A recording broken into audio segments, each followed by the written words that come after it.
Selamat sejahtera, anbu wanakkam. Nama saya Manimaran Manikam, pengurusi Kebangsaan Persatuan Harapan India Malaysia. Okey, hari ini 11 Februari 2022 hari Jumaat. Okey, video ini saya buat khas untuk Menteri Kesihatan iaitu YB Khairy Jamaluddin. Saya ada beberapa soalan dan cadangan lah. Okey. Saya menerima satu borang daripada anak saya untuk mengisilah persetujuan untuk vaksin. Okey, saya nak baca sedikit Okey, borang persetujuan suntikan vaksin COVID-19. Okey, untuk kanak-kanak di bawah umur 18 tahun. Okey. Vaksin COVID-19 diberi bagi mengawal penularan COVID-19 di negara ini. Apabila semakin ramai orang mendapat vaksinasi, semakin ramai penduduk membentuk antibodi dan seterusnya mengurangkan kebarangkalian kejadian penyakit COVID-19 yang lebih teruk. Secara tidak langsung kita boleh melindungi golongan berisiko yang tidak layak menerima suntikan vaksin.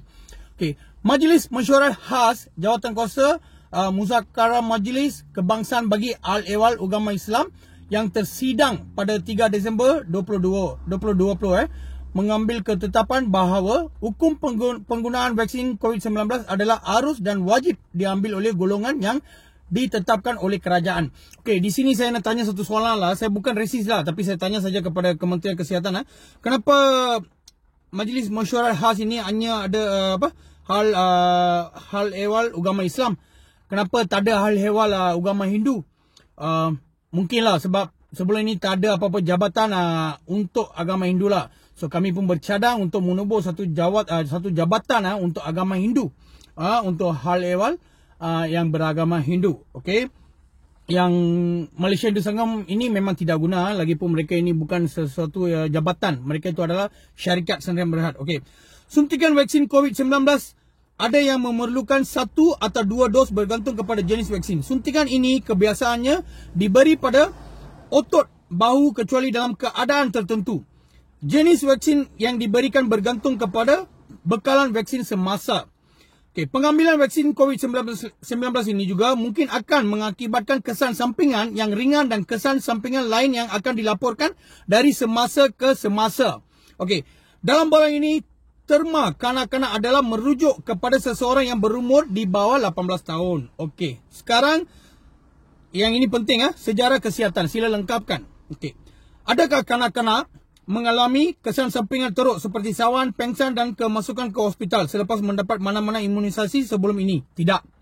Pernahkah mempunyai sejarah alahan teruk? Tidak. Okey, ini yang satu adalah 2 soalan yang paling bodoh dalam borang ini Tak tahu siapa yang cadang soalan macam ni. Okey. Sedang ambil atau bercadang untuk ambil? Tidak. Memang bodoh kan? Sudah tahu borang ini untuk kanak-kanak di bawah 18 tahun. Kenapalah soalan bodoh macam ini ada? Dan sedang menyusukan bayi? Tidak. Ayo. Siapalah yang pandai sangat boleh masukkan soalan-soalan ini dalam borang di bawah kanak-kanak umur 18 tahun? Okey. Mungkin orang yang sediakan borang ini, mungkin dia punya kanak-kanak bawah umur 18 tahun, mungkin dia sedang hamil atau mungkin dia menyusu bayi lah. Okey, tak tahu. Okey, saya yang memberi persetujuan di bawah telah dibacakan tentang maklumat vaksin COVID-19 serta tujuan dan kaedah pemberian suntikan vaksin tersebut seperti mana layan maklumat vaksin COVID-19 bagi penerima vaksin. Dengan ini saya memahami bahawa pengambilan vaksin COVID-19 ini mungkin akan menimbulkan reaksi serta kesan sampingan terhadap kanak-kanak seperti yang dinyatakan di dalam maklumat vaksin. Okey.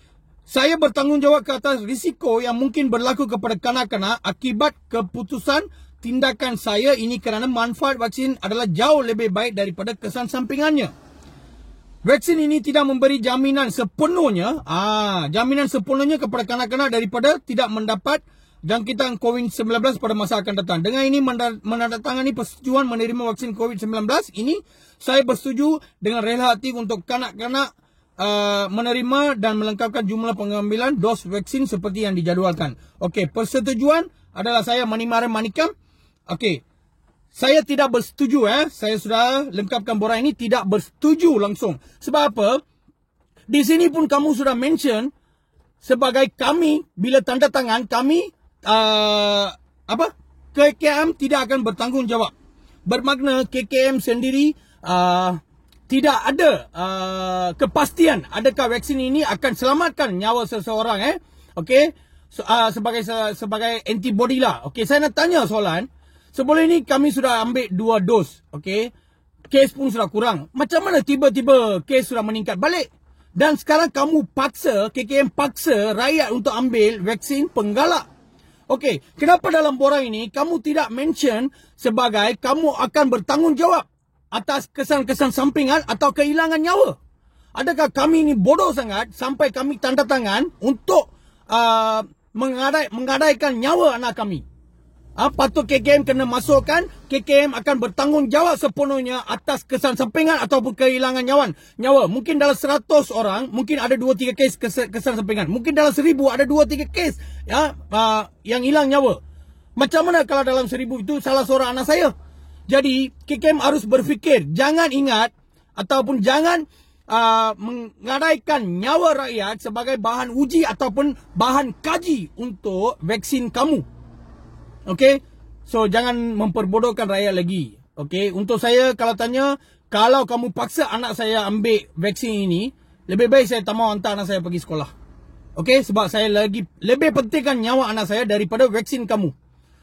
Okey, so saya pun rasa macam pelik lah. Ramai sudah vaksin, 2 dos. Sekarang kes meningkat lagi. Adakah ini salah satu modus operandi? Saya tanya sajalah, saya bukan tuduh atau fitnah untuk pilihan raya di Johor. Okey, sebagaimana di Melaka mungkin untuk memaksa rakyat pengundi tidak keluar semasa berceramah. Tak tahulah. Okey, so saya rasa KKM harus main peranan dengan betul dan pandai. Jangan masukkan soalan-soalan bodoh seperti ini dan jangan jadikan kami rakyat ataupun anak kami seperti lab rat, tikus makmal untuk uji ataupun kaji vaksin kamu. Okey, terima kasih.